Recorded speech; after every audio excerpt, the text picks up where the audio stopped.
Thank you very much.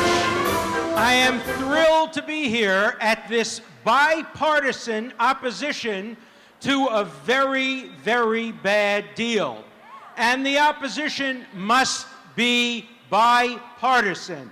This is not a bad deal only for Republicans and conservatives. It is a bad deal for Democrats. It is a bad deal for liberals. I am here opposing this deal as a liberal Democrat, and I urge my fellow Democrats and my fellow liberals to stand shoulder to shoulder with all of us who oppose this deal as bad for America, bad for world peace, bad for the security of the Middle East. We must always make sure that the security of Israel never depends on the outcome of an American election. Israel must always be a bipartisan issue. Its support and its defense must join Democrats and Republicans, liberals and conservatives. Those of you who are Republicans, work hard to assure Republican support. Those of us who are Democrats have an even harder job to assure support from within our party and among our constituents and friends. This here today is a great display of democracy in action. This is the way democracy should work.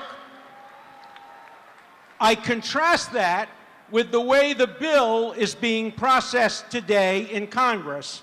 That is the worst example of democracy being distorted, democracy being abused, democracy being ignored.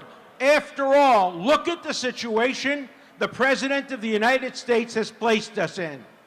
He has presented us with a bad deal, and he says it will be even worse if it's rejected by Congress. Assume for the moment he's right about that. Imagine the choice to which he has put us between bad and worse. That is not the way democracy should operate. This deal is essentially a treaty. It binds the United States in a multinational way. This treaty should be submitted to the Senate for two-thirds approval, but the President won't do that because he knows it would be defeated. If it's not a treaty, it should at least be an executive legislative agreement, which is another constitutionally permissible method. In that case, it would require a majority of the House and the Senate. But no, the President has taken this case out of the democratic process and has said this deal will go through unless two-thirds of the Senate and two-thirds of the House disapprove it. That's not the way democracy should work.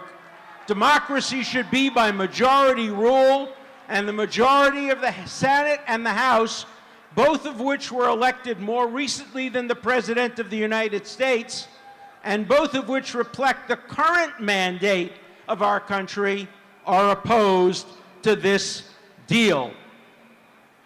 Now, even Tom Friedman of the New York Times, who generally does not support Israel's policies and the policies of Benjamin Netanyahu, acknowledged in today's Times that it was the decision to take the military option off the table and to allow Iran to negotiate with us as equals that brought about this very bad deal.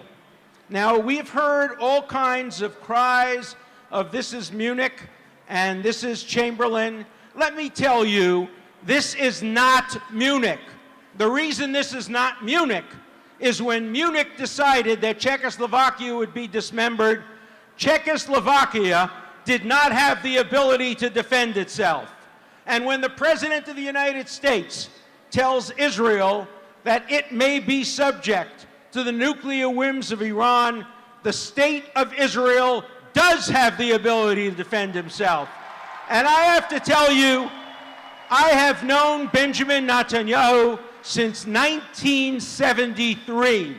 We met at Israel's 25th anniversary, and Benjamin Netanyahu will not permit Iran to develop nuclear weapons that threaten the very existence of Israel. And the United States should not and will not prevent Israel from taking whatever actions it may have to take to defend its citizens. When I sat in the Oval Office with the President of the United States, I asked him the question directly, would you, Mr. President, ever outsource the defense of your people to another country? He said no. I said, do you expect Israel to outsource its defense to another country? And he said no. Israel has the ability to defend itself. Iran must never, ever be allowed to develop a nuclear arsenal, whatever it takes. Thank you for your support.